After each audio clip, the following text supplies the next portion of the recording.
Well, hello everyone, and welcome back to Adrian's Digital Basement 2. On today's video, I'm just gonna talk about this monitor sitting on top of my Macintosh IIci. When you look at one of these later Macintoshes, like this Macintosh IIci here, with the Apple extended keyboard, you think of color and expensive and fast and powerful, all the things that Apple wanted you to believe back in the day when this was a contemporary computer. I remember at the time when the Macintosh II was out, I really wanted one for myself. I had been using my parents' Macintosh SE for a long time. It's a computer you've actually seen on the channel here before, because I still have that computer and I've worked on it. I couldn't afford one of these. The family couldn't afford one of them, and at that point I was in high school already, and I was working after school, and I was earning my own money, so I was trying to buy my own, well, better computer. And the Macintosh IIci specifically, which I think came out around 1989, 1990. Well, that's right about the time I got my job in high school. This machine was just astronomically expensive. In stock configuration, it has 25 megahertz 68030. It has color video output. You know, it's a really quite a good machine. And I really do love, of the Macintosh II lines, I actually don't have any except for this one. I've had other ones come through the basement over the years, 2SIs and stuff like that, that I've passed on to other people, because it's really the IIci that I absolutely love the most. Now, I kind of gotten off on a tangent here, but I think where I was going with this is, originally when this machine was out, well, all the Macintosh II lines, their big claim to fame over the older Macs was that they were color. And everything before that, like the Mac SE, Mac Plus, et cetera, those were all monochrome only, with no color capability at all. The SE30, which came out later around the same time as the Mac II line, could support color through a complicated add-on board situation, but obviously the internal monitor was strictly monochrome, just one bit monochrome, like all the previous compact Macs. So with the Mac II, the IIci, the 2X, 2FX, it's a whole bunch of Mac IIs. They made a whole slew of these machines. They were all color, and that was their big claim to fame. But one of the things about the Macintosh II line is that at the same time it came out, VGA was also a thing. That IBM released VGA, well, first MCGA, and then VGA soon after that, or I think actually VGA might have come first, and MCGA was in parallel. Either way, that standard with that high-density 15-pin connector, which you may know today because, well, you can still find monitors everywhere with it. That standard was pretty ubiquitous, and there were VGA monitors that you could get pretty inexpensively, and I bought one of those. I got it from the back of a catalog. It supported 640 by 480, also 640 by 400, and it could do 800 by 600, but only at like 56 hertz. So it really didn't look good doing that. It would flicker quite a bit. But I used that monitor for years and years and years. In fact, because I couldn't afford the Mac IIci, even working at a computer store where I could get like better pricing through our wholesale connections, I ended up buying an Amiga 2000. And with my Amiga 2000, I bought the Commodore Flicker Fixer. I don't remember the exact part number, but it was a board plugged into your Amiga, and then it gave it VGA output, so you didn't have to worry about all the flicker. And I used that same VGA monitor, which I had bought earlier, because I was using that with like old PCs I had cobbled together, like, I don't know, 36SX or whatever it was. I used that VGA monitor on my Amiga for many, many years. It was later into the 90s where I upgraded to a 17-inch monitor. And I think it was like a hand-me-down that I got from someone else, or I don't remember exactly how I got my hands on it, but it was secondhand or used. But it was nice to have that larger real estate, and it supported higher resolutions. And then, you know, I think I bought another monitor after that. And anyways, point being, Macintosh II line, you always thought about color monitors. But the problem is that Apple's color monitor that they sold to go with the Mac II line was this really good quality, high resolution, well, I mean, it was 640 by 480, but it had a very low dot pitch, so it had very good clarity. It was a Sony Trinitron-based monitor. Now, it looked very much similar to this one. If we move the camera over here, you can see this monitor sits very nicely on top of the Mac IIci here. Well, the original Apple color monitor, 13-inch, was designed for the original Mac II, and then there was a bunch of other computers, including the IIci came out later, but everyone always paired it with that Apple color 13-inch monitor. But it was very expensive, but good quality. So at least you were getting something good for your money. But unfortunately, you couldn't easily just hook up a cheap VGA monitor. Well, You probably could, to be honest, but one of the things is the Macintosh, this Mac at least, has built-in video that outputs at 640 by 480, so the same as the PC is capable of, but it does it at 67 hertz. If I recall, it's 67 hertz. That's just off the top of my head. So that's faster than original VGA standard, which was just 60 hertz, meaning that very basic bare bone monitors like that one I had, that first one I bought, I don't think would even support 67 hertz. Later ones, absolutely. But it seemed like, I mean, most people that I knew that could afford a Macintosh II machine always paired it with that very expensive Apple 13-inch RGB monitor that was Trinitron based.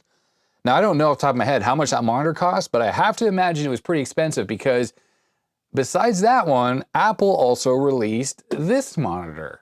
And the thing about this one is it's monochrome.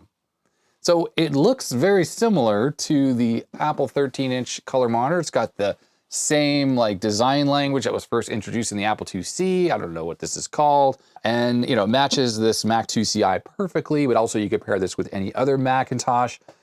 And yeah, the fact that they had to have a budget monitor, it's kind of bewildering a little bit, because I have a feeling, and I don't know for sure, but I have a feeling that this monochrome monitor was probably as expensive as plenty of comparable VGA color monitors that if people buy Macs had just used instead with like a little adapter to go from the non-standard 15-pin connector Apple used to the standard VGA connector, then they would have a good color screen and they wouldn't need to go with monochrome. Now this monitor, for instance, the subject of this video is about this monitor. And I've talked quite a lot already about it here, but I don't know if this thing works. It was given to me. It may be completely non-functional. I'm not sure I'm gonna go through the effort to repair it if it doesn't work, because like I said, it's a monochrome monitor. And originally the person gave it to me thinking, oh, well, it's unknown if it works. If it doesn't work, you know, maybe I could use this CRT. The CRT in this thing would be, of course, a white phosphor, because that's what Apple was doing with their monochrome stuff all the way back to the original Mac 128.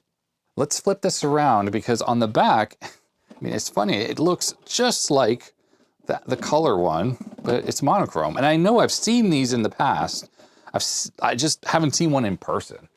So if we look at the back here, Apple High Resolution Monochrome monitor. We have a video input connector. There's a security thing here. So I don't know, you plug the little thingy in there and you don't steal it.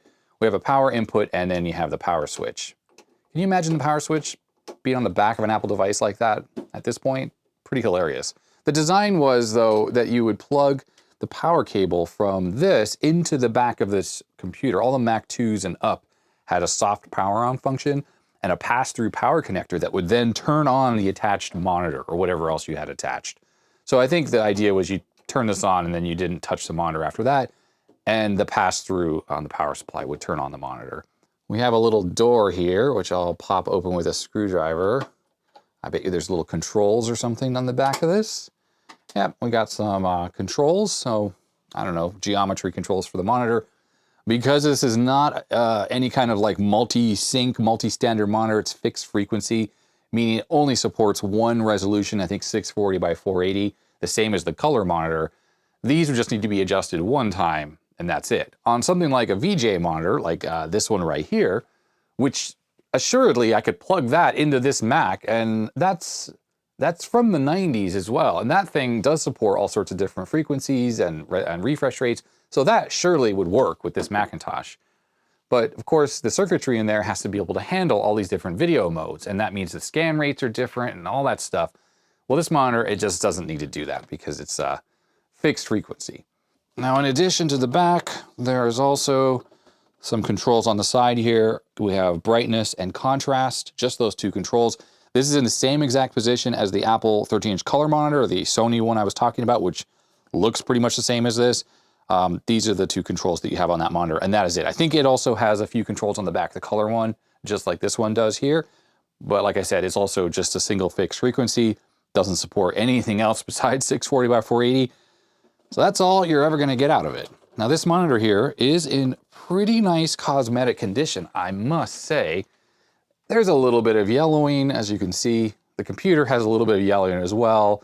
The keyboard here is probably the least yellowed of all of these things. But if I hold that up to the monitor, you can see it's a little yellowed. But to be honest, it looks worse in the camera than it actually is in person.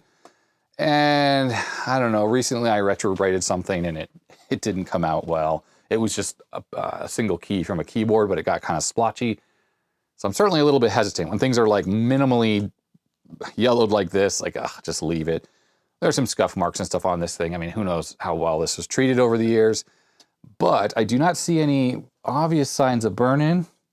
The CRT is in good shape. I mean, there's some kind of a speck of junk on there. I don't think that's a scratch or anything that comes off. But yeah, I want to see if this works, and let's take a look, if it does, at the clarity of this thing and try to figure out, like, why would someone want to use this over the color monitor? Obviously, it would have been cheaper, but perhaps there are other things about this monitor that make it better than the color monitor as well, and potentially more advantageous to use. All right, first things first, I haven't used this Macintosh in a while, so to be honest, it may not be working properly. I don't know. You never know when you have vintage computers. Stuff can break just sitting there on the shelf. It's been upstairs in my office, so it's not like it was stored in a bad or non-climate controlled environment, but you never know. Okay, the power cord is in. I'm just gonna leave the monitor unplugged for now. Let's see if the Mac turns on. Excellent, it does. This thing's been recapped. I used, I think I used tantalums or ceramic caps or a combination of both on the motherboard. Did that a long time ago, but as far as I'm aware, this thing has been working ever since. I'm gonna power it off though before it boots up any further. I'm gonna get a cord and plug in the monitor. Now it's totally my assumption that this monitor is going to work without any issues. Apple stuff, it was expensive and it was pretty well designed. I don't know who made this for them. I don't think Apple designed any of their monitors themselves. They always like outsourced it to someone else. Obviously the industrial design was something that they had their hands in, but the actual electronics in here, might have been Samsung or who knows who designed it. Could be Sony for all we know as well. All right, so this is plugged into the wall directly. I don't have it connected to the computer yet. I'm just gonna hit that power switch. Let's watch for the green LED. Okay, I heard high voltage come up and we have a green LED. So I'm gonna say everything is working. So I'm just gonna power that off and I'm gonna grab the interface cable to connect it to the built-in video on this Mac IIci. Alrighty, so the monitor is now connected to the computer. I'm gonna power the monitor on first and allow it to warm up. I may turn off the studio light that's over here because it's definitely, the phosphor color on this is pretty light. In other words, we're not gonna see very good contrast, especially if it's been well used and it's kind of dim. But the light's on. I don't feel any static on here, but I could hear the whole high voltage when it powered up. Let's turn the computer on. I saw a flash. It's a good sign. Now, the Mac IIci can only output 64 to 480. That's it. It doesn't support anything else. The motherboard, the onboard motherboard video. Later Macs could support high resolutions. There's actually a video card in this Mac as well. Plugged into that, you can change the resolution and stuff, but 99.9% sure that this monitor is fixed frequency and does not support anything else besides that 640 by 480. While we wait for this to boot up, because this Mac takes a long time to boot because it has a lot of RAM in it, there were other monitors later that Apple released that were much less expensive. The Mac LC, of course, came out, the low-cost one, which had a little 12-inch kind of low-resolution monitor, 512 by something or other. That was much less expensive. Hey, there we go. We got an image, and so far, so good. All right, there it is, booting up. I'm gonna turn off the light here. All right, so what we're seeing is some kind of artifacting on the camera because, like I said, this is not running at 60 Hertz. This is running at 67 Hertz. Now, let's see about the controls on the side of the monitor. Now, I cleaned this monitor up a little bit. It was really filthy. So let's see what's what here. So this top control has a detent. I'm turning the top knob here. It's pretty dim right now. Oh no, it gets pretty bright. Okay. So the top knob is the brightness control. And ideally you want to turn the contrast down, and we're going to turn the brightness up all the way. And now I can start to see that there's some light showing through on the raster here. So you want to kind of turn this so that goes away. Okay, and in the middle detent, that is gone. Now the contrast knob is all the way down now and we have no image, but as we turn it up, it was a bit scratchy, the pot, but yeah, that's not bad, and not bad at all. That is quite usable. That CRT is not completely worn out. Now, we do have some geometry issues over here. Over here is sort of curved outwards. I might be able to correct that inside the monitor. There's usually some little magnets that you can turn around the deflection yoke to correct some of the corner geometry. Keep in mind that the controls that are on the back of the monitor do not control the geometry as in like the corner distortion. It will be like vertical size, linearity, horizontal size, stuff like that. These types of things you need to use magnets to fix. And of course, because it's not a color CRT, it's monochrome, you can use magnets around the deflection yoke and you don't have to worry about it upsetting the purity of the color, which is what would happen on a color CRT. But yes, lots of monochrome CRTs around the deflection yoke. You'll see these little magnets that are kind of oddly shaped on little posts, and you flip them around, you can turn them around, and they will adjust the corners. This thing is really looking pretty good. I am quite pleased by that, actually. Now, if we go to monitors here, let's zoom in a little bit on this. I'm trying to figure out if I can change the shutter speed in a way that will make this less annoying to look at. Unfortunately, I've just fiddled with the shutter speed on the camera, and nothing I really change it to seems to really make a difference. It's kind of annoying to look at in any setting, so I apologize for that. I'm shooting at 60 frames per second, but the shutter speed is really what's interfering with the way the camera is capturing the screen. Also, this blue color you're seeing here just has to do with the white balance of my camera mainly. The phosphor color on Apple CRTs, including the original Macs, is quite bluish. Now, to your eyes, it doesn't look as blue as it does in the camera. I'll probably try to color correct it here to make it look a little bit more realistic. But there are different color white phosphors, and other monitors from other manufacturers, like IBM, used a more yellowish or amber color phosphor. So it was still white, but it had more yellow component. And this has a very blue tint to it, even compared to everything else down here in the basement. Now, you may be noticing here that it says that this thing is running in 256 colors, but indeed it is not. So if we switch this to gray, now we do see that this supports a nice 256 shades of gray, which is pretty nice, actually. I mean, that's a nice capability of this monochrome monitor over like the Macintosh SE, for instance, that natively would not support any kind of shades of gray. Again, there's like an option board you could buy that's extremely rare. I think there's a replica now that lets you do this on the internal CRT on that. But otherwise, no, you could never do any kind of shades of gray on any monochrome CRT. This means, of course, if you run something like Photoshop on here, you're going to have the ability to have at least really nice monochrome graphics. I mean, look at that. That looks quite nice.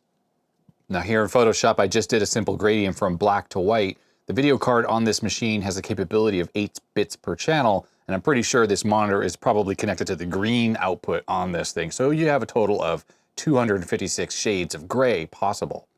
I am noticing a little bit of softness around the tools here and a little bit of sort of bleeding that's going on.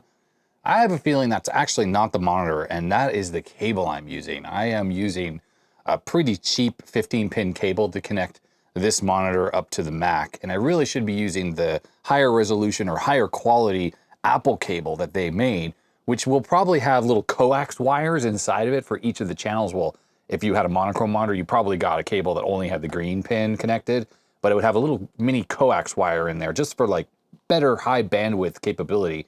The wire I'm using is just like a cheap monoprice type cable, and yeah, while it passes through all the signals because we have a good image here, it is resulting in a little bit of softness. I think I have some of those Apple cables around, but I don't remember where they are. I haven't seen them in a little while, but I think this same problem exists if I try to use this particular cable. Oh, my screensaver just started on my Apple 13-inch color monitor, because I happen to have one of those as well. All right, for a size perspective, this monitor's viewable area is not even 12 inches. It's about 11¼ inches. That's pretty small, and Apple was really big on the whole 72 dots per inch thing. I don't think this monitor is going to be able to do 72 dots per inch. It's actually going to be a little bit higher resolution because of that smaller size. The 13-inch monitor that was originally sold with Mac 2, running at 640 by 480, the viewable area resulted in 72 dots per inch. Now let's talk about the pros and cons of this monitor. Well, one of the pros, one thing going forward, is obviously it's going to be cheaper than the color monitor. So I guess that's good if you don't care about color and you're fine with monochrome.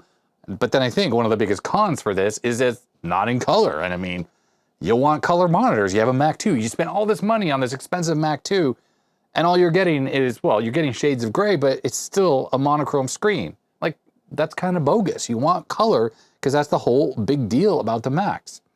Now, I think there's a possible pro, and I was talking to someone about this monitor that they mentioned that they thought might be a reason why someone would want this. Since it's a monochrome screen, it doesn't have a shadow mask of any kind. That means that each pixel displayed on the screen as a little dot doesn't have potential moire patterns or any aliasing or anything going on.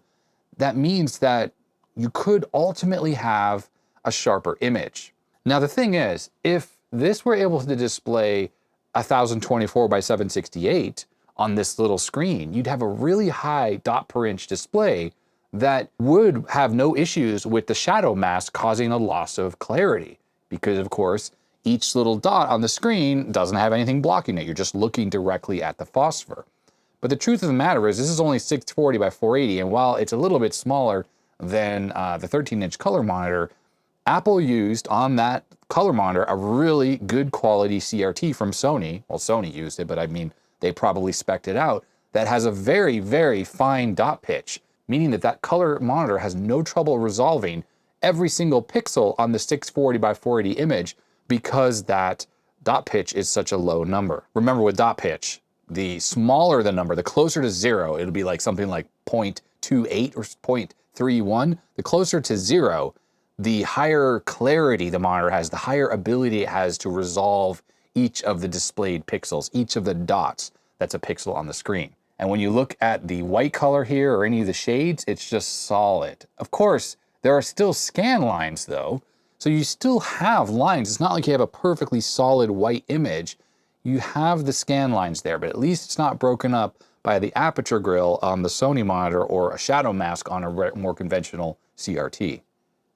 Now, I suppose another thing we can consider is that this monitor is a bit smaller and it is a bit lighter. It's certainly easier to move around. The color monitor is really, really heavy. It's full of metal in the chassis and stuff. This thing is not super light either, but it's also not super heavy either. So I suppose that is definitely a pro as well. I think this particular monitor existed around the same time the Mac 2 came out. I'm not 100% sure on the whole timeline thing, but I think this was early on. Later, Apple had another version of this monitor that was actually a full page display. And it actually used a very tall CRT that was oriented 90 degrees. It wasn't any wider than this. I think it was about the same width as this if you sat it on top of a Mac IIci like this, but it was much taller. And that allowed you to look at a full page of text without having to zoom in and out constantly or scroll around. A lot of people used Macintoshes for desktop publishing early on. There were programs like PageMaker and stuff like that. And I think that full page display would have been pretty helpful for people who really wanted to be able to look at a whole page of text without having to keep scrolling around. Certainly on a monitor like this, you would have to zoom way out and then you would see it in the center here and you would be able to read all the text. So the full page display would be pretty handy. And to be honest, when I used to work in the office a lot before the pandemic, I had a couple LCD monitors on my desk, and one of them, which was 16 by 9, I actually oriented 90 degrees just to the side of my main larger monitor, and that allowed me to look at a full page of text as well. And I really, really liked that particular configuration. But Apple was doing that really early on with their full page display. I'm not sure if they originated it, but other companies like Radius and some of the manufacturers who made video cards for the Mac, they started selling those monitors as well. Really early on, there were companies that were selling 21-inch CRTs, monochrome like this, but 21 inches. And the design of those was to run 1024 by 768. So that's 72 dot per inch, or roughly that. And you could get two full pages on there, like A4 or US letter paper on the page side by side, or of course a single in the middle if you wanted to. So that was what you could have before they came out with those weirdly shaped CRTs to do just a single full page. So with the pros and cons discussed, I have a hard time believing that anyone would buy this monitor for any reason other than it was cheaper. Yes, they could try to justify that you don't have the shadow mask, and they could say I'm only doing monochrome work like maybe desktop publishing. But ultimately, I have a feeling those people would have opted for the color monitor. Say this monitor were the same price as the color one, no one would have bought this. They would have got the color monitor every single time, unless we're talking about that full page display or one of the other ones. But in this exact size like this one is, I guess like 11.5 inches, so I guess this could be called the 12-inch high resolution monochrome monitor. I struggle to believe anyone would get this over the color if the price were the same. But this being a lot cheaper, I have a feeling the screensaver has a very short timeout, doesn't it? I keep having to wake that up. I think with this thing being a lot cheaper, that's pretty much the only reason why people bought this thing. And again, I kind of have a hard time believing that if you could spend as much money as these computers cost back then, that you couldn't just get the color monitor because you're already splashing out a ton of cash. I'd love to hear from people who are more experienced with the whole Macintosh II ecosystem, who could tell me how common are these monitors to be out there in the wild, and that maybe, you know, computer labs and colleges and stuff were filled with these things. I'm just trying to quit this here. Don't save. I don't know, I was pushing the wrong button. You know, they were filled with these and you saw tons of these, because maybe that's just something I just don't remember. But I remember the computer labs I saw at school as I was going to college around the time the Mac II line was out. And all the Mac IIs I saw always had the 13-inch Apple Color monitor paired with it. I don't remember ever seeing something like a VGA monitor like this paired with a Macintosh. Maybe Apple just had people believing that you couldn't use PC monitors on Macs. And I know, like, early on, like I said, you couldn't, but later, absolutely, all of these monitors pretty much are all gonna work on these. In fact, later video cards that go in here, and in fact, I have one in here, I could feel the card that's in here, I don't know who makes it, has the Apple 15-pin connector, but I have some other new bus, which is the type of cards that go in here, video cards, that have VGA connector on them. So you could just plug in a normal VGA monitor into those, and they totally work. So anyways, yeah, it's just kind of a curiosity, this monochrome screen, and well, I kind of like it. I don't know, there's something about it that's sort of cool, just because the image is really clear. I just would have to open it up and try to fix this geometry issue, and then of course use the proper cable so it's not so kind of bleedy and with the ringing and fringing that's happening with this cable. But yeah, no, it's kind of neat. It's kind of a neat monitor. Let's see what happens when I turn it off. What's this collapse look like? Oh, that's boring. It just goes black. Anyhow, so there it is. That's the Apple monochrome high-resolution color display designed for the Macintosh II line of computers. Cheaper option, better option. What do you think? I'd love to hear your thoughts in the comment section below. So that's gonna be it for this video. Thumbs up if you liked it, subscribe, all the usual YouTube junk, and a huge thanks to my patrons. I'll put their names over on this side. Thanks to them, they support the channel. It really means a lot to me. They get early access to videos, plus behind the scenes and other stuff like that. That's cool. If you want to become a patron, there's a link in the description. You can do so there. So that's it. Stay healthy, stay safe. I'll see you next time. Bye.